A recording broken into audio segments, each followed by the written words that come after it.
let's talk about that. So, what do you think would be the best fashion house to take over from Tom Ford if Tom Ford does not come back? Okay, well, I'm going to put forward my first name. I'm going to say Paul Smith. Now, Matt, I have written down 5 great points to persuade the listeners why Paul Smith should take over Tom Ford, okay? Okay, so what are they? Okay. Oh, first off, I should say I think the name for this segment could be Wardrobe Wars, and then I'll put in a little fancy kind of... Maybe not. Maybe that's a terrible idea. Okay, so 5 points. Paul Smith. He is Savile Row trained, okay? So he knows Savile Row. He knows the history.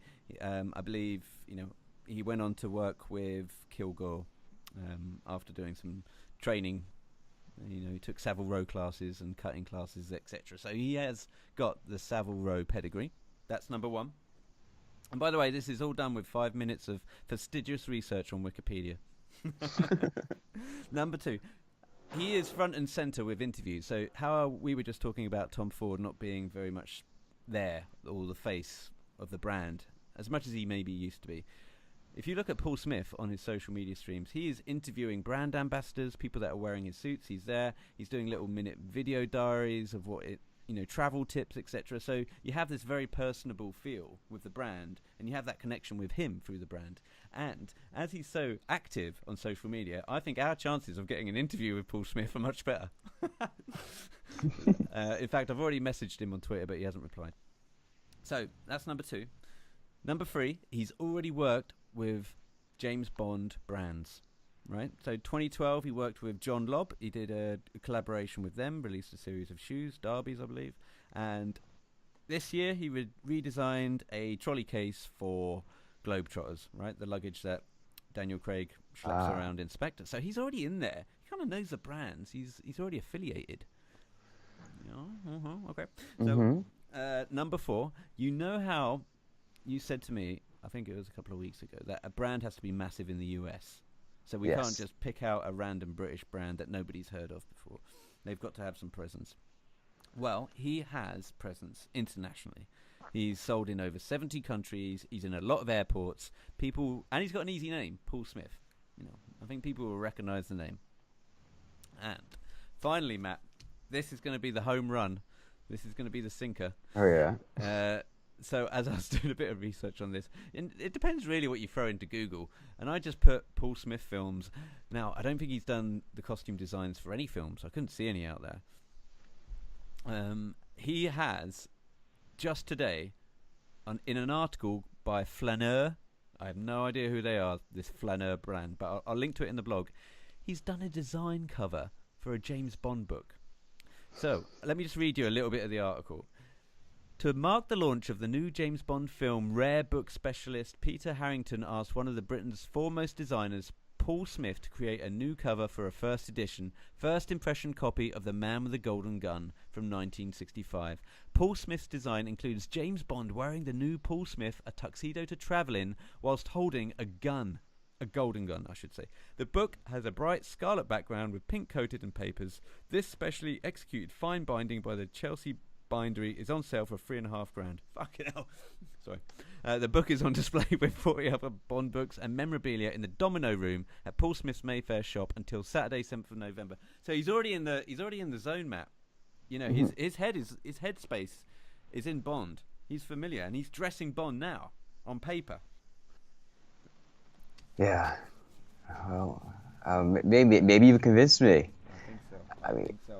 Well, anyway, that's my argument. So, but just so serendipitous, I was fishing around for anything Paul Smith, and then all you have to do is type in Paul Smith, James Bond, and this comes up straight at the top, and it's an article released today. Couldn't believe it. Anyway, all right, so we'll put all that in the show notes. Thank you, the Flaneur, and that's spelled Flaneur. Who wrote that article? It doesn't say the name, but we'll link to it in the show notes, which is humanresearch.xyz. Go over there and we'll put all this up. So Matt, that's my pitch. Now I'm going to throw the hat over to you. Yeah, so I've never thought of brands like Paul Smith as being like a James Bond brand, just because he's been very fashion forward, a bit a bit more mainstream. So for me, I would like James Bond in something a bit more exclusive and something.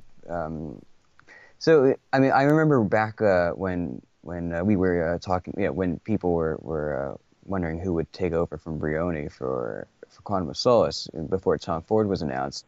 There was talk of Dunhill getting the James Bond account, and it didn't happen. But I think that Dunhill would be an incredible brand for James Bond. They've long been associated with James Bond. They made Sean Connery's lighter for Dr. No.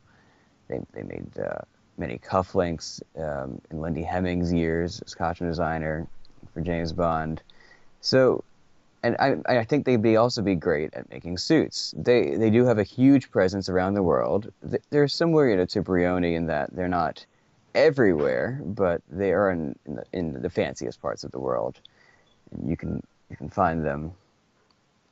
So, I mean, I think because of their history with James Bond, they're a very old British brand, dating to the late 1800s.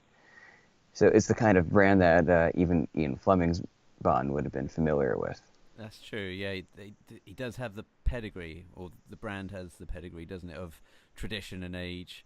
And like you say, you're right there at the start, Matt. So you're bringing out some big guns there early on. Yeah, and I think they're exclusive enough for James Bond. They do all different levels of suits. They do ready to wear. They do bespoke. So, I mean, they could possibly bring James Bond back into bespoke, while also making some. They could also make extra, like made to measure suits if they had to for things that had to be beat up or for stuntmen. Mm. Do they do suits? Do they do costumes for other films? Do we know? I don't know about them doing other films. I'm just aware of them doing accessories for James Bond. Yeah. Well, maybe we'll have a look and yeah, I haven't heard of them doing films. No, I have not. But I mean, like I say, if you're going to do a film as big as James Bond, and you're going to have to kick out about 40 suits, deterioration suits, you'll need to be a big name. So Dunhill have got that as well, haven't they?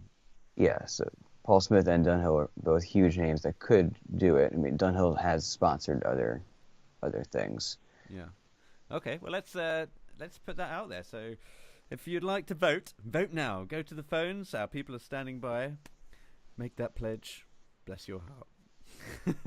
and feel free to let us know about what brands you think could be contenders. Yeah. For James. Yeah. Good shout. James Bond.